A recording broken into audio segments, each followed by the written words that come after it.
முதல்ல முனைவர் ஆர்.கே. ராதாகிருஷ்ணன் உங்கள்கிட்ட இருந்தே தொடங்குறேன். இன்றைக்கி நம்ம செய்திகளில் பார்த்துருக்குறோம், இந்திய அளவில் குறிப்பாக தமிழ்நாட்டில் அதிகமான கேஸ் சிலிண்டர் தட்டுப்பாடுகள், எரிவாயு தட்டுப்பாடுகள், அந்த விளைவுகளையெல்லாம் நம்ம பார்த்துருக்குறோம். என்ன அடிப்படை காரணம்னு நீங்கள் நினைக்கிறீங்க? இல்ல, அடிப்படையாக இங்க கவர்மெண்ட் ஆஃப் இந்தியாவுக்கு பிளானிங் கிடையாதுங்க. அதுதான் முக்கியமான காரணமாக நான் பார்க்கிறேன். ஏனென்றால் உலகம் பூரா அந்த தட்டுப்பாடு இருக்கிறது, அனைவருக்கும் தெரிஞ்ச விஷயமா இருக்கிறது. இன்னமும் இந்திய அரசாங்கத்துக்கிட்ட இருந்து ஒரு பல சின்ன சின்ன நடவடிக்கைகள், நிறைய நடவடிக்கைகள் எடுக்கலாம். அந்த ஒரு நடவடிக்கையை நான் இன்னும் காணவில்லை. முதல் நடவடிக்கை என்ன செய்யணும் பாத்தீங்கன்னா, நிச்சயமாக இந்த ஒர்க் ஃப்ரம் ஹோம் என்ற அந்த விஷயத்தை அனைவருக்கும் கொடுக்கலாம். வியட்நாம், தாய்லாந்து போன்ற நாடுகள் ஏற்கனவே கொடுத்து விட்டது. பங்களாதேஷ் ஸ்கூல்களுக்கு எல்லாம் விடுமுறை அறிவித்து விட்டது. இதையெல்லாம் இப்போ யாரு டிரைவ் பண்ணான்னு பாத்தீங்கன்னா, அந்த national restaurants association of India அவங்க தான் முதல் கட்டமாக மார்ச் 7ஆம் தேதி அவங்க ஒரு லெட்டர் இவங்களுக்கு ஹர்தீப் புரிக்கு எழுதுறாங்க, யூனியன் பெட்ரோலியம் மினிஸ்டர். அவர் எப்ஸ்டீன் ஃபைல்ஸ்ல வேற மாட்டிட்டு இருக்காரு. அவருக்கு இதுல எல்லாம் கான்சன்ட்ரேட் பண்றதுக்கு நேரமே கிடையாது. நேற்றைய தினம் பாராளுமன்றத்தில் ராகுல் காந்தி எழுப்புறார். அவருக்கு அந்த எழுப்பின சமயத்துல ஓம் பிர்லா, நம்மளுடைய ஸ்பீக்கர், அவருக்கு எதிராக அப்கோர்ஸ் நோ கான்பிடன்ஸ் மோஷன்லாம் இப்போது இருந்து கொண்டிருக்கிறது. அவர் அதுக்கு அனுமதி வழங்கவில்லை. அப்ப இவ்வளவு முக்கியமான ஒரு விஷயத்தை பாராளுமன்றத்தில் டிஸ்கஸ் பண்ண முடியாது. இவர் ஹர்தீப் புரி இதை பத்தி பேச மாட்டாரு. அதிகாரிகள் இதுல மெத்தன போக்கு. அப்ப இது எல்லாம் சேர்ந்துதான் நான் பார்க்க வேண்டும் என்று நான் கருதுகிறேன். நமக்கு இன்னைக்கு கூட ஆலோசனை நடத்தி இருக்கிறாங்க, ஒரு அறிவிப்பும் வெளியிட்டு இருக்கிறாங்க. எந்த விதமான தட்டுப்பாடும் இல்லை, இந்தியா அதை எதிர்கொள்ள சரியான திட்டமிடலோடு இருக்கிறதுன்னு அவங்க சொல்லி இருக்கிறாங்களே. இன்னைக்கு கூட சுத்த போங்குங்க, பொய் சொல்றானுங்க. என்னங்க இது? 70 நாள் அவர் சொல்றாரு, இன்னைக்கு 70 நாளைக்கு நமக்கு தட்டுப்பாடு இல்லைன்னு சொல்றாரு. நீங்க இன்னைக்கு நான் இப்ப நீங்க போன் போட்டு கேளுங்களேன். ஒரு அந்த என்னது IVRL இது இருக்கு இல்லையா, உங்களுக்கு எப்ப கேஸ், நீங்க ஒரு சாதாரண கன்சியூமர் நீங்க கேட்டு பாருங்க. ஒவ்வொரு ரெஸ்டாரண்ட், நான் எனக்கு இங்க உங்களுக்கு ஒரு 10 ஃப்ரெண்ட்ஸ் இருப்பாங்க, எனக்கு ஒரு 10 ஃப்ரெண்ட்ஸ் இருப்பாங்க இல்லையா, ரெஸ்டாரண்ட் நடத்துற ஆளுங்க, அவங்க கூட கேட்டு பாருங்களேன். ஒரு நபருக்கு கூட இன்னைக்கு ரீஃபில் வரவில்லை. நேற்றைய தினம் ஆயில் மேஜர்ஸ் சென்னையில் இருக்கின்ற விஷயம் மட்டும் நாம் பேசுவோம். சென்னையில் இருக்கின்ற ஆயில் மேஜர்ஸ் நிறுத்தி விட்டார்கள். ரீஃபில்ஸ் நடத்த மாட்டேங்குது, கமர்ஷியல் சிலிண்டர் ரீஃபில் நடத்த மாட்டேங்குது. அன்னபூர்ணாக்காரர் அங்கிருந்து சொல்றாரு, கோயம்புத்தூர்ல சொல்றாரு, இங்க ஆனந்தா சொல்லுது, அதே மாதிரி சங்கீதா சொல்லுது, இவங்க சொல்றாங்க, A2B சொல்றாங்க, எங்களுக்கு 48 மணி நேரம் இன்னும் 2 நாளைக்கு தான் மேக்சிமம் இருக்குன்னு சொல்றாங்க. தங்கும் விடுதிகள் எல்லாம் ஏங்க மெனு ஏங்க கட் பண்றாங்க? 70,000 ரெஸ்டாரண்ட்ஸ் இந்தியாவுக்கு எக்ராஸ் இருக்கின்ற 70,000 ரெஸ்டாரண்ட்ஸ் இன்னைக்கு மெனு கட் பண்ணியிருக்கானுங்க. பொய் சொல்றதுக்கு ஒரு அளவே கிடையாதுங்களா? இதுதானுங்க ஒரு அரசாங்கத்துக்கு ஒரு நெருக்கடின்னு விட்டால் ஃபர்ஸ்ட் பொய் சொல்றது. அப்படி கிடையவே கிடையாதுன்னு சொல்றது ஒண்ணு. ரெண்டாவது, மீடியாவை வச்சு இது முற்றிலும் தவறு அப்படின்னு சொல்லி ஒயிட் வாஷ் பண்றது. நான் நீங்க எழுதியிருக்கேன் ஃப்ரண்ட் லைன்ல. மூணாவதாக என்ன செய்வாங்கன்னு சொல்லீங்கன்னா பேனிக். அதான் இப்ப இருக்கிற நிலைமை பேனிக் தான். இப்போ அடுத்து நான் கேட்கிறேன், ஒண்ணுலயே ஒரு கிளாரிட்டி ஒரு விஷயத்துல இல்லைங்க.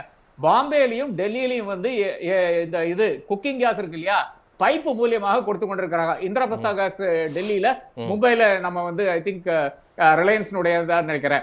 இந்த 2 நிறுவனங்களும் இன்னும் கூறவில்லை தட்டுப்பாடு இருக்கா இல்லையா, இல்ல இதை இப்ப நாம எப்படி அணுக வேண்டும். இவ்வளவு ஒன் திங் இஸ் வெரி கிளியருங்க.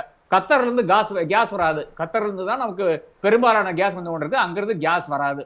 அந்த கேஸ் வராதுக்கு இங்க என்ன செய்ய போறாங்க? ப்ரொடக்ஷன் இன்க்ரீஸ் பண்ண போறான்னு சொல்றாங்க. என்ன போங்குங்க இது? You cannot increase production. அங்கிருந்து தான் கேஸ் வந்ததே ஆக வேண்டும். இங்க இருக்கு, கிருஷ்ணா கோதாவரி பேசின்ல தோண்டிட்டு இருந்தாங்க, ஒன்னும் வரல. அங்கிருந்து வெரி வெரி ஸ்மால் ரிசர்வ்ஸ் நம்மளுக்கு இருக்கிறது. இது பாக்கியுள்ள நாடுகள் எல்லாம் ஏற்றுக்கொண்டது, இந்தியா மட்டும் ஏற்றுக்கொள்ள மாட்டேங்குது. இந்தியா யாருக்குன்னு பாத்தீங்கன்னா நமக்கு ஏற்றுக்கொள்ள மாட்டேங்குது தவிர வேற எல்லா இடத்துலயும் பப்ளிக் ஃபோரத்துல எல்லாம் சொல்லிக் கொண்டுதான் இருக்கிறது. பிரச்சனை சொல்லிக் கொண்டுதான் இருக்கிறது. 4 நாள் முன்னாடி தான் 60 ரூபாய் கேஸ் விலையை ஏற்றுறாங்க. இவ்வளவு விஷயம் இருக்கும்போது, ரெஸ்டாரண்ட் அசோசியேஷன் இவ்வளவு தெளிவாக சொல்லும் போது, ஹோட்டல்கள் இவ்வளவு சொல்லி தெளிவாக சொல்லும் போது, இப்பங்க கொஞ்சம் முன்னாடி என் ஃப்ரெண்ட் ஒருத்தர் மெசேஜ் போடுறாங்க, அவருடைய ஒரு மாமியாருடைய பர்த்டே செலிப்ரேஷன் ஒரு ஹோட்டல் நடத்த வேண்டியதா இருந்தது.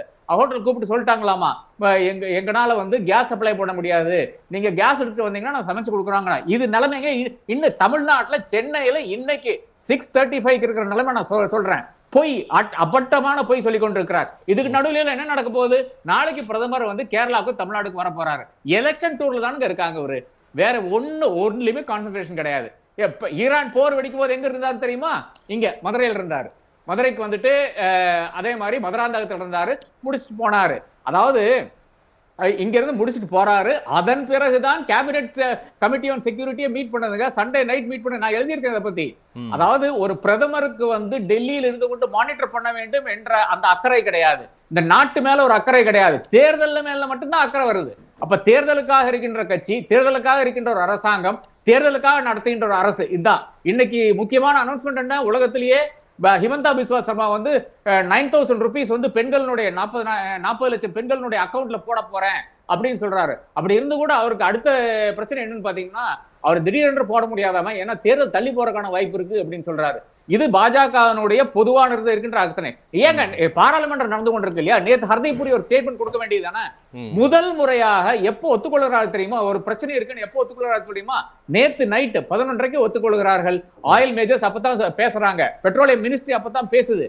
இன்னைக்கு மதியம் தான் இந்தியன் ஆயில் ஒரு ட்வீட் ஒன்று போடுது, இந்த மாதிரி தட்டுப்பாடுகள் இருக்கு, சில இடங்கள் இருக்குன்ட்டு.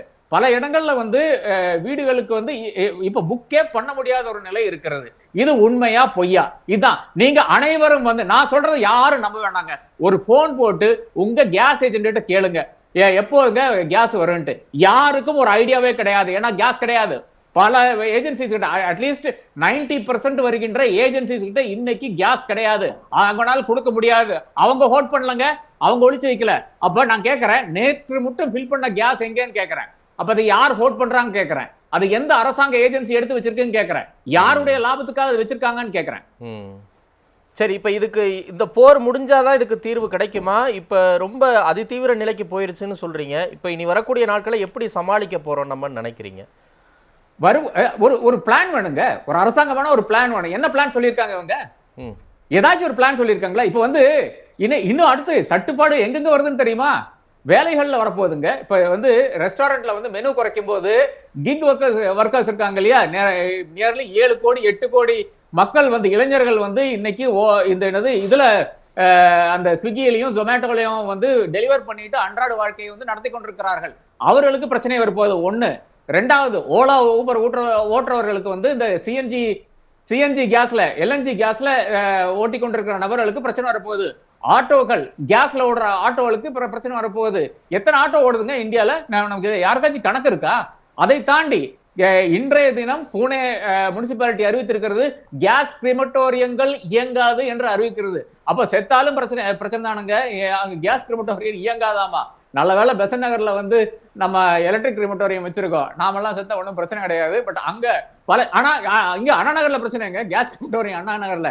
அப்ப எல்லா இடத்துலயும், வாழ்க்கையோட எல்லா இடத்துலயும் வந்து நமக்கு பிரச்சனையா இருக்கிறது. இந்த தருணத்தில் வந்து ஒரு பிரதமர் வந்து கேபினெட் கமிட்டி ஆன் செக்யூரிட்டியை கூட்டாமல், ஒரு கேபினெட் மீட்டிங் நடத்தாமல் நேரா வந்து கேரளாக்கு, தமிழ்நாடுக்கும் பிரச்சாரத்துக்காக வந்து கொண்டிருக்கிறார். ஏங்க அங்க எவ்வளவோ மீட்டிங்கள், எவ்வளவோ இனாகிரேஷன்ஸ் வந்து கோவிட் சமயத்துல, பாக்கி சமயத்துல டெல்லியில இருந்தே அவர் வந்து ஒரு சுவிட்ச் போட்டு திறந்து வச்சிருக்காரு. ஏன் மதுரை ஏர்போர்ட் அப்படி பண்ணக்கூடாதா? இங்க வந்தா தான் ஆணுமா? கேரளால எதுக்கும் அது ப்ராஜெக்ட்ஸ் தான் வர்றாரு. கேரளால இருக்கிற விஷயங்கள் அங்க சுவிட்ச் போட்டு திறந்துடலாம்ல. ஏன் சுவிட்ச் போட்டு திறக்க முடியாது? சுவிட்ச் போட்டு திறந்தா இங்க வந்து பொய் சொல்ல முடியாது.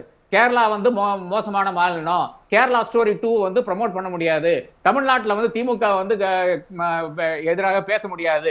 இதை என்னை பொறுத்தளவுல வந்து இந்த நாட்டில் இருக்கிற அரசாங்கத்துக்கு நாட்டு மக்கள் மேல அக்கறை இருந்தால் நாளைக்கு பிரதமர் டெல்லியிலே இருந்து கொண்டு இதற்கு ஒரு தீர்வு காணுவார். தீர்வு வேற ஒன்றும் கிடையாதுங்க.